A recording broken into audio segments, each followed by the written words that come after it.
Hola a todas, todes, todos, yo soy Naomi Villa y esto es Loca Feminista.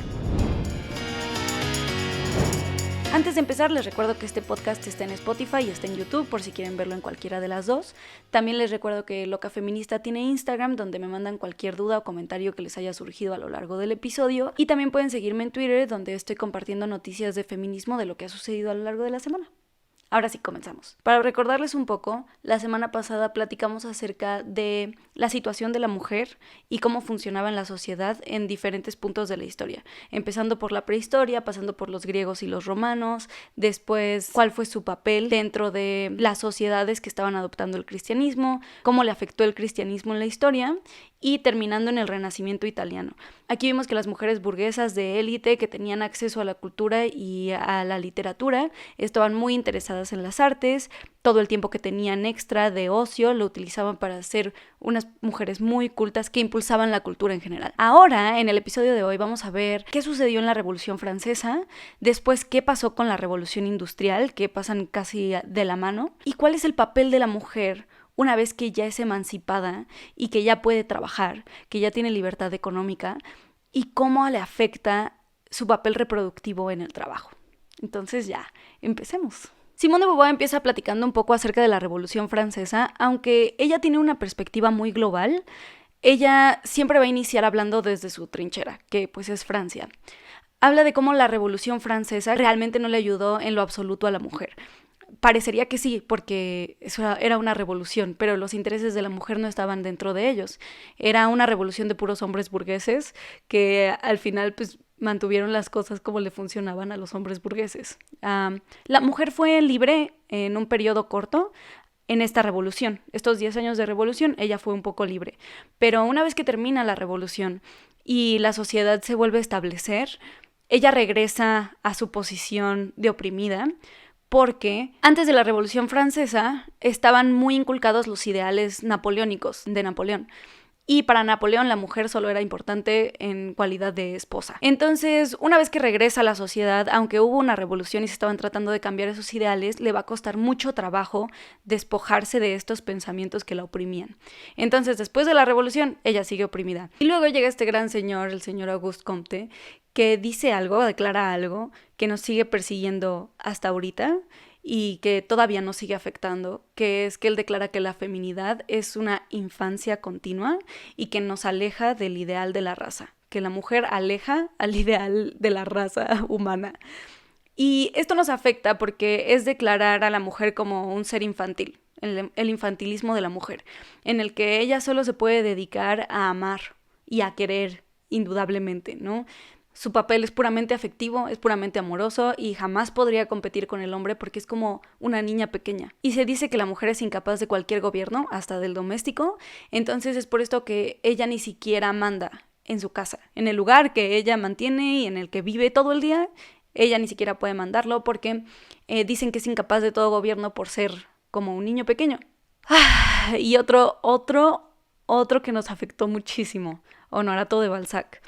Él escribe este texto que se llama Psicología de un matrimonio. La Revolución Francesa termina en 1800, en 1830 Honorato de Balzac escribe este texto, pero en 1840 termina la Revolución Industrial.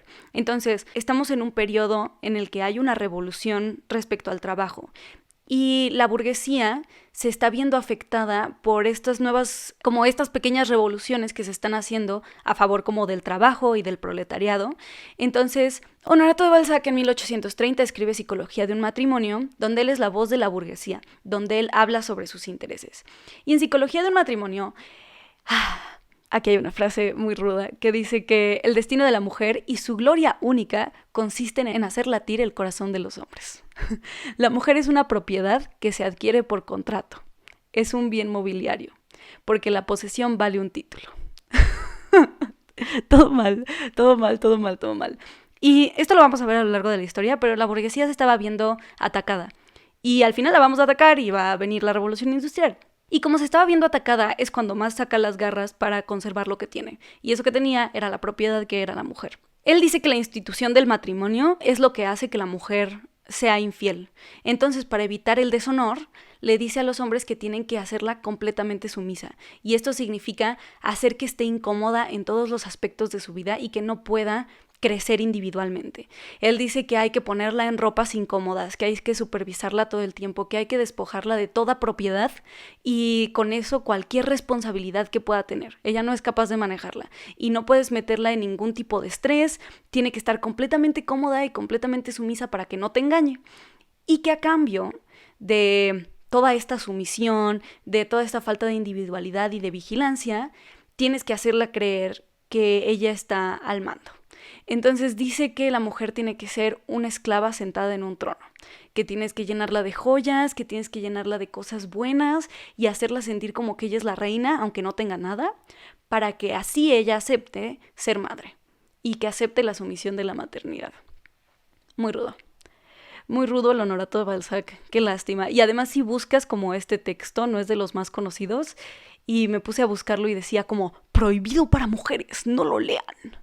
Una estupidez. Pero bueno, independientemente de lo que dijeran, de verdad, no pasó nada. O sea, no pudieron hacer nada. Esto no ayudó ni hizo ningún cambio en la sociedad, porque independientemente de lo que dijeran, llegó la revolución industrial. Y con la revolución industrial viene nuestra liberación, viene nuestra emancipación. Y que es parcial, o sea, ni siquiera ahorita somos completamente libres, pero es un paso súper grande para la mujer, ya que ella puede entrar a trabajar. Porque la maquinaria, como dice de Beauvoir, quita la diferenciación de los sexos. O sea, si antes era importante que los hombres fueran fuertes porque era necesario que lo hicieran, ahora las máquinas solo requerían que apretaras un botón y las mujeres podían hacerlo de la misma manera. Se requiere más mano de obra, entonces las mujeres entran al campo laboral. Pero con ella viene una cosa horrible, que es la explotación de la mujer. Y se explota a la mujer en el ámbito laboral más que al hombre. Se decía que se preferían a las mujeres antes de los hombres en el ámbito laboral porque ellas trabajaban mejor y además trabajaban más barato. Desde que inicia la mujer a trabajar, ha tenido una paga menor. Siempre nos consideraron inferiores, era lógico que nos pagaran menos. Este inicio del trabajo para la mujer es horrible. Las condiciones en las fábricas de verdad que eran deplorables. Era todo extremadamente antihigiénico. Trabajaban en invierno hasta 18 horas. No entraba en ningún momento la luz del sol a las fábricas y de verdad que estaban trabajando en condiciones horribles. Además, por si fuera poco, los hombres en situaciones de poder, que eran todos, porque estaban todos encima de las mujeres, los encargados abusaban de las mujeres obreras. Y Marx tiene una frase de un texto en el que dice que platica con un fabricante, con un dueño de una fábrica, que le dice que solo empleaba a mujeres, que ese fabricante solo empleaba a mujeres y que de preferencia fueran casadas, porque estas, las que tenían una casa y una familia que mantener, ponían mucha más atención y mostraban más docilidad que las solteras, ya que tenían que trabajar hasta el agotamiento de sus fuerzas para procurar los suyos. Y Marx se queja y dice que de esta manera es como los hombres utilizan nuestras cualidades de mujeres, que, bueno, eran consideradas cualidades de mujer, el amor y la procuración de la familia a toda costa y sacrificarte por tus hijos, pero Marx dice que es de esta manera como los hombres utilizan estas cualidades para esclavizarnos y que lo han hecho a todo lo largo de la historia. Y además, entre mujeres no existía un sentido de solidaridad, entre mujeres no existía una unión en común y que estuviéramos luchando por nosotras, ¿no? O sea, cada una estaba luchando por sí misma y por poder trabajar. Entonces avanzamos súper lento para cambiar estas condiciones de trabajo. Avanzamos con extrema lentitud porque no nos sindicalizábamos, porque los sindicatos de mujeres eran súper pequeños, porque no luchábamos por lo que necesitábamos. Y fue hasta 1875... Estamos hablando de casi 30 años después de que la mujer ya había trabajado, 30 años después, es cuando apenas el gobierno regula un poco el trabajo y lo regula súper poco porque de verdad que nosotras no estábamos exigiendo nada. Entonces dice como, bueno, o sea, si necesitan algo, vamos a bajar las horas de trabajo a 12. Y por cierto, las menores de edad no pueden trabajar turnos nocturnos, pero sí podían trabajar, pero no turnos nocturnos. Entonces ya es ahí cuando empezamos a formar uniones, cuando empezamos a quejarnos por lo que queríamos, pero es hasta 1900, o sea, estamos hablando de 60 años después. 60 años después de que la mujer empieza a trabajar, se empieza a quejar, 60 años después. Pero bueno, ya en 1900, entre 1900 a 1913 empezamos a ganar más cosas porque estamos se empiezan a hacer las primeras cartas acerca del trabajo femenino. La jornada baja a 10 horas, o sea, ya de 18 bajamos a 12 y después bajamos a 10. Ahí se hace legal que haya un descanso semanal. Se hace legal que la mujer tenga libre disposición de sus ingresos, o sea, que ella pueda hacer lo que ella quiera con el dinero que ella gana, que haya vacaciones pagadas para embarazadas, súper logro, y que haya reposo para mujeres antes y después del parto. Pero así es como poco a poco se va reglamentando el trabajo. Pero, o sea, de verdad, imagínenselo, o sea, no está tan atrás. Se empieza a reglamentar el trabajo de la mujer para que sea un trabajable hace 100 años. O sea, en 1913, estamos en 2021. De verdad, o sea, son 100 años de trabajo. No llevamos nada. Y luego otro problema que sucede es el de los salarios. Como les decía, o sea, desde el inicio de los tiempos del trabajo de la mujer, el salario era menor. Y lo sigue siendo ahora. Y entonces cuando las mujeres empiezan a quejar, sale una justificación que se inventan los señores, que es que porque las mujeres tienen menos necesidades que los hombres, tienen que ganar menos, que es una estupidez. Pero realmente, la razón por la que estábamos ganando menos es porque el trabajo para la mujer era una manera de emanciparse, era una manera de liberarse. Sí, yo considero que liberarse sí es una necesidad, pero no estaban trabajando para poder llevar el pan a su casa. Más bien era un tipo de ayuda. Estaban ayudando al hombre o estaban ayudando al ingreso familiar de alguna manera. Entonces, como no era una necesidad vital y no estaban luchando, no estaban trabajando solo para poder llevar comida a su casa, se conformaban con pagas muy pequeñas, porque no era lo más importante para ellas, y ellas lo que realmente estaban haciendo al trabajar era buscar su emancipación. Entonces esto obviamente le convino a los empleadores, porque podían pagarle menos a las mujeres y sabían que no se iban a quejar, ¿no? Pero bueno, algo que está padre es que, padre para la época, ¿no? O sea, el capitalismo no está tan padre. Pero lo que está padre para la época es que las mujeres entraron a la fuerza laboral abruptamente. Estuvo cañón. O sea, en 1900 todavía había muchas mujeres trabajando a domicilio, ¿no? Estos trabajos eran los trabajos de costurera, estaban fabricando vestidos o estaban haciendo artículos de papel. Y dice de Beauvoir que en Francia, en 1900, eran 900,000 mujeres las que estaban haciendo estos trabajos, estaban relegadas al espacio privado todavía, estaban en su casa trabajando. Pero para 1906, 6 años después, ya el 42% de las mujeres estaban trabajando, o sea, estamos hablando de casi la mitad de todas las mujeres de Francia, ya estaban trabajando, pero además no solo estaban trabajando, sino que estaban empleadas en sectores de la industria grandes, o sea, estaban empleadas en la agricultura, en la industria del comercio, en la banca, en los seguros, en las oficinas, estaban en todos lados. Y por último, otra parte que fue muy importante y que tenemos que platicar es cómo influyó su papel reproductivo ahora que ella estaba incluida en el trabajo.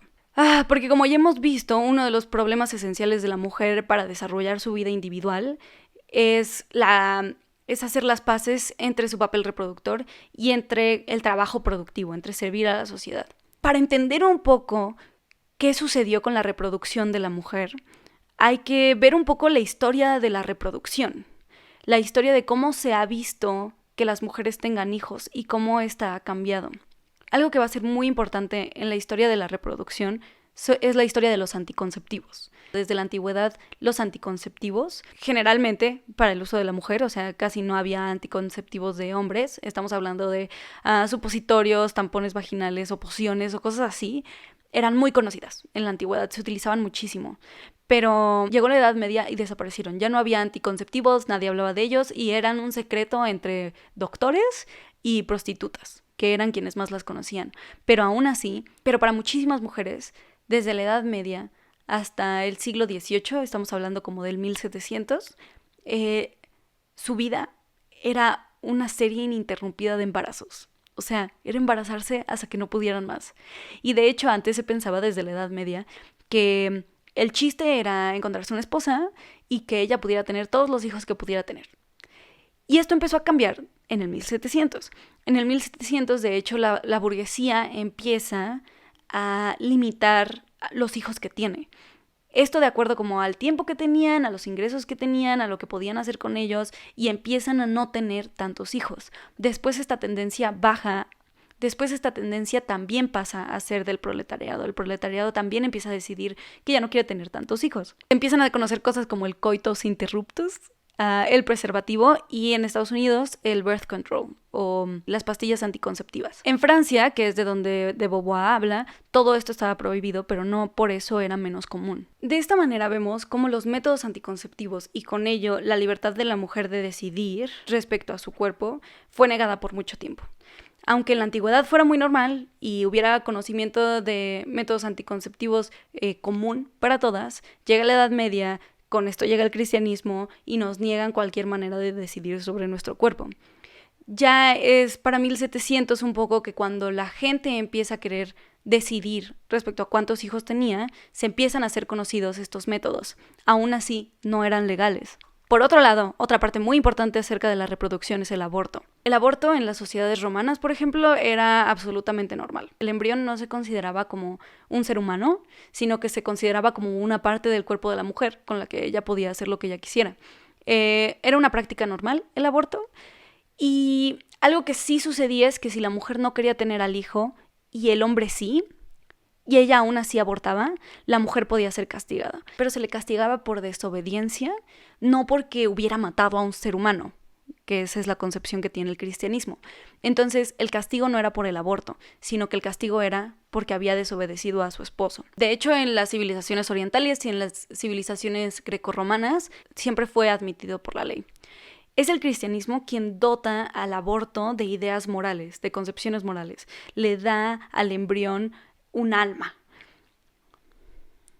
Y es para el siglo XIX, o sea, 1800, cuando el aborto deja de ser problemático por ideas morales y por el cristianismo y porque estás matando a un bebé, y más bien dice la ley que es un crimen contra el Estado. O sea, abortar es un crimen contra el Estado. Estás privando al Estado de que haya más hijos para su población. Pero bueno, para el momento en el que se sitúa de Beauvoir escribiendo este libro, sigue siendo ilegal el aborto.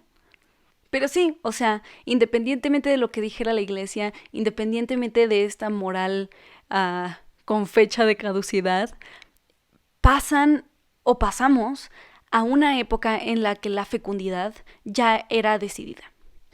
Ya podíamos decidir por nuestros métodos anticonceptivos y sí, el aborto era ilegal y sí, lo sigue siendo en muchas partes, que se me hace absurdo. O sea, estamos hablando de 1940 y todavía no es legal. Absurdo. Pero en el momento en el que seamos completamente libres de decidir por nuestro cuerpo, la fecundidad va a ser una decisión, más que una obligación. Aún así, para 1940 la fecundidad ya es muy libre, mucho más libre de lo que lo era antes. La mujer es mucho más libre de decidir sobre cuándo quiere tener hijos y cuándo no. Y esto se une directamente con su trabajo productivo y con cómo trabajaba en sociedad. Algo que va a remarcar de Beauvoir son los cambios que ha tenido el padecimiento de la mujer para tener hijos. Esto significa que la ciencia ha avanzado lo suficiente como para hacer que el parto sea mucho menos doloroso, que haya anestesia, que los dolores de alumbramiento sean casi nulos, o sea, que ya no haya. Aún así, el parto sigue siendo bastante doloroso, pero para 1949 se ha reducido mucho el dolor del parto y del embarazo. Y todo esto lo menciona porque dice que todos estos cambios tienen una inmensa importancia en la vida de la mujer. Porque ella ya puede reducir el número de sus embarazos, porque ella puede integrarlos en su vida racionalmente, como ella quiere integrarlos, en vez de ser una esclava de ellos. Y es por estos dos procesos que se explica la emancipación de la mujer. Podemos decir que en 1949 ya estábamos empezando a ser libres. Ahí lo podemos decir. ¿Por qué? Porque se unen estos dos factores. El de la libertad económica, porque ya podíamos trabajar, y el de la libertad reproductiva, porque podíamos decidir acerca de nuestros embarazos y nuestros partos, porque eran mucho menos dolorosos, porque ya no éramos esclavas de nuestro cuerpo. Cuando estas dos partes se unen, nuestra condición de mujer cambia absolutamente. Y ahora ya tenemos estos dos factores. Tenemos el del trabajo y tenemos el de la reproducción, pero falta uno, y es el de la vida política. Esta parte es súper importante. Es la manera en la que nosotras conseguimos el voto, es la manera en la que nosotras conseguimos participar en el mundo político independientemente del público. O sea, si antes estábamos rezagadas a la vida privada, que significa la casa, el cuidado de la casa, no salir a la calle, pasamos a la vida pública, que es poder trabajar, poder estar en los espacios públicos, que son la calle, que son el trabajo, que son las fábricas, pero todavía falta nuestra participación en la vida política. Y esto es todo un episodio en sí mismo. cómo logramos el voto, cómo se fue desarrollando a lo largo de diferentes países, cuáles fueron las luchas, cómo realmente formamos una alianza y solidaridad entre nosotras mujeres para entender que algo estaba mal en nuestra situación en común, no como individuos, en común.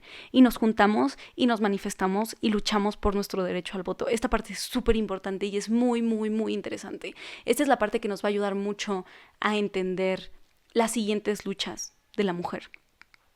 Entonces, si quieren saber de todo este proceso que llevamos las mujeres para participar en la vida política, se los voy a contar en el siguiente episodio, ya que es extremadamente extenso, pero muy, muy, muy interesante. Entonces, por ahora, la conclusión que les puedo dar de este episodio es que estas luchas que fueron tan importantes como la de la reproducción y el trabajo, todavía se siguen luchando y todavía siguen siendo igual de vigentes. El aborto todavía no es legal en todo el mundo, que no me lo puedo creer. Ni siquiera es legal en toda Latinoamérica, ni siquiera es legal en todo México. Es absurdo. Entonces, todavía seguimos luchando por la libertad de reproducción y todavía seguimos luchando por la libertad de trabajo, porque tengamos salarios iguales. Que no puedo creer que haya gente que todavía crea que no tenemos salarios iguales porque no elegimos las carreras correctas. Son absurdos. O sea, por la misma cantidad de trabajo no recibimos el mismo salario. Entonces, si algo quiero que entiendan de todo esto que les platiqué es que sigue siendo extremadamente vigente, que no se ha acabado, que llevamos 100 años luchando por esto, que no es nada. En una historia y en un mundo hecho absolutamente y completamente por hombres, 100 años no es nada. Con esto espero que les haya interesado mucho, que hayan notado varias similitudes entre hace 100 años y lo que está sucediendo ahorita, y que además haya sido emocionante, porque de todo lo que hemos visto, creo que no hay una etapa más emocionante para la mujer que la lucha por sus derechos, que sean el trabajo, el reproductivo y el político. Entonces, espero que les esté gustando mucho, espero que estén emocionados por el siguiente episodio porque a mí me emociona muchísimo. Si tienen cualquier duda, si tienen cualquier comentario, si hay algo específico que les gustaría ver o específico que me haya saltado y que les gustaría que lo platiquemos, déjenmelo en los comentarios. Cualquier duda me la pueden mandar al Instagram y yo se las contesto. Recuerden que sí es un proceso difícil. Yo termino bastante enojada a veces. Es un proceso difícil, es muy doloroso, da mucho coraje, pero estamos juntas en esto. Muchas gracias y las veo la próxima semana.